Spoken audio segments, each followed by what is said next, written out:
Good morning बच्चों। हम part 6 रक्त और हमारा शरीर पढ़ रहे थे। हमने देखा कि एनीमिया रोग किसके कमी के कारण होता है? रक्त की कमी के कारण। और रक्त में प्रमुख रूप से क्या सम्मिलित होता है? प्लाज्मा और विषाणु। रक्त को हम क्या कहते हैं? भानुमति का पिटारा। आगे पढ़ेंगे।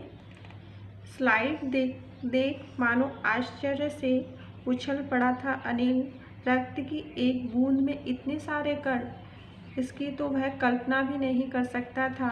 वह बोला, इन्हें देखकर तो ऐसा लग रहा है मानो बहुत सी छोटी छोटी बालूशाही रख दी गई हो। बालूशाही एक प्रकार की मिठाई होती है जो इस तरह से गोल गोल होती है।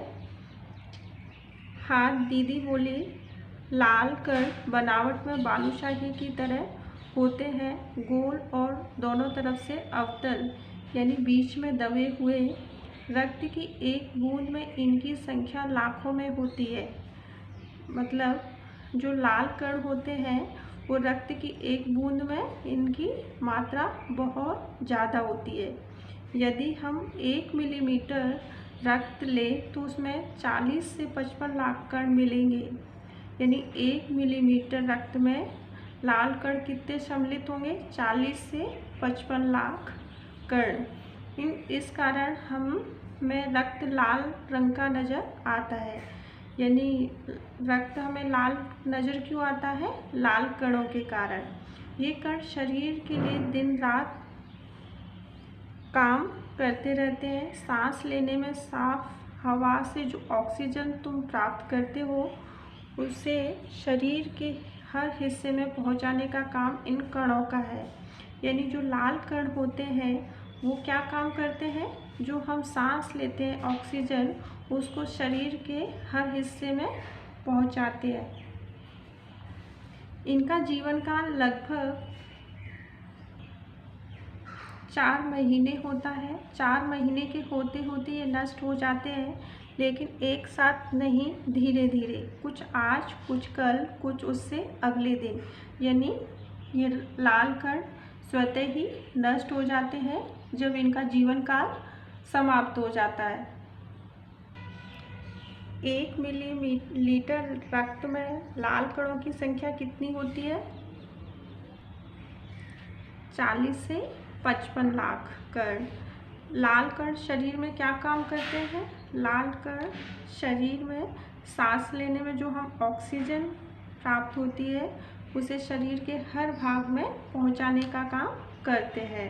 लाल कणों का जीवन काल समाप्त होने पर क्या होता है? लाल कणों का जीवन काल समाप्त होने पर यह स्वतः ही नष्ट हो जाते हैं, लेकिन कुछ समय के अंतराल में।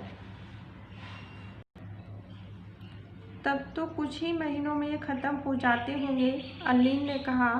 यह सुनकर डॉक्टर दीदी मुस्कुरा उठी और बोली, नहीं, ऐसा नहीं होता। शरीर में हर समय नए कण बनते रहते हैं जो नष्ट कणों के स्थान ले लेते हैं। हड्डियों के बीच के भाग मज्जा में ऐसे बहुत से कारखाने होते हैं जो रक्त कणों के निर्माण कार्य में लगे रहते हैं। इनके लिए इन कारखानों को प्रोटीन, लौह तत्व और विटामिन रूपी कच्चे माल की ज़रूरत होती है।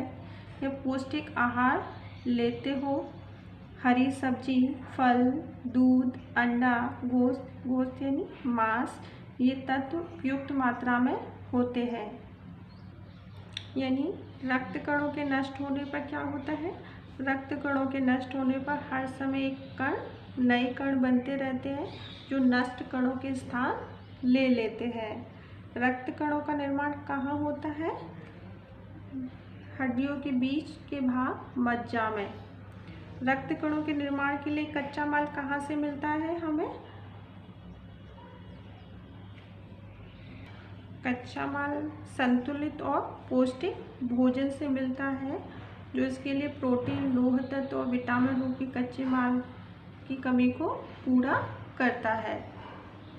हमारे शरीर को किस किस की ज़रूरत होती है? प्रोटीन्स की भी ज़रूरत होती है, लौह तत्व की ज़रूरत होती है, विटामिन्स की ज़रूरत होती है।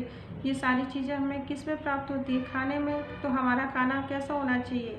उसमें हरी सब्जियां सम्मिलित होनी चाहिए, फल होने चाहिए, दूध प्रॉपर लेना चाहिए, अंडा, मांस, मछली उपयुक्त मात्रा में लेने से हमें इन सब चीज़ों की कमी को पूरा करता है।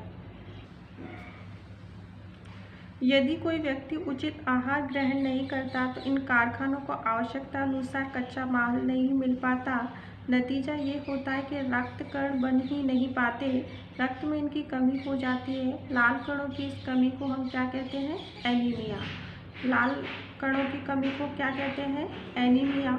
तो संतुलित आहार लेने मात्र में हम एनीमिया से बचे रह सकते हैं। अनिल ने सवाल किया, क्या है, हम अगर उचित प्रकार का आहार नहीं लेंगे, भोजन नहीं लेंगे जिसमें विटामिन्स हो, प्रोटीन्स हो, लोह तत्व हो, तो हमारे शरीर में क्या कमी हो जाएगी?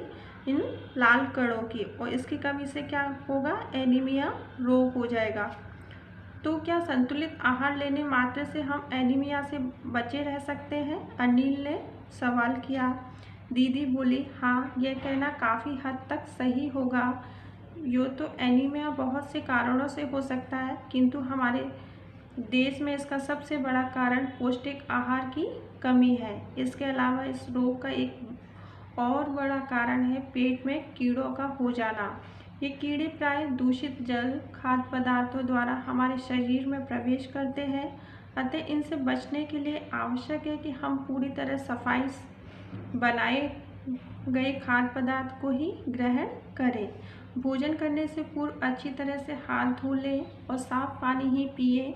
और हाँ, अनेक एक किस्म के कीड़े भी हैं जिनके अंडे जमीन की ऊपरी सतह पर पाए जाते हैं। इन अंडों से उत्पन्न हुए लार्वे त्वचा के रास्ते शरीर में प्रवेश कर आंतों में अपना घर बना लेते हैं।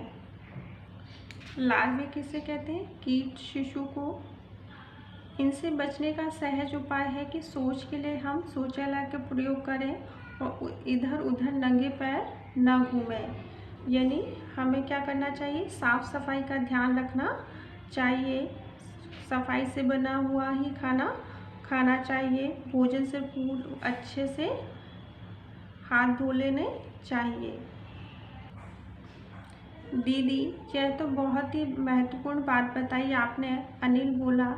वह पल भर सोच में डूबा रहा, फिर बोला, आपने बताया था कि रक्त में सफ़ेद कण और विषाणु प्लेटलेट भी होते हैं, शरीर में उनका क्या काम है?